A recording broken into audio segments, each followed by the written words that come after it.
Hi guys, for today's video, I will teach you how to download the Sandbox game. First, open your Google and search Sandbox download.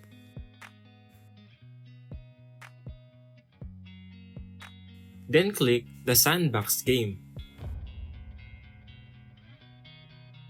Tap download and choose what device you are using, either iOS or Windows. Then wait for it to complete. Once it's done, click it. Then just follow the process.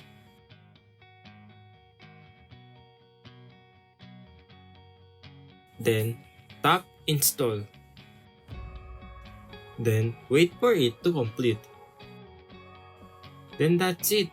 That's how we download Sandbox game. Thank you guys for watching this video and see you on my next tutorials.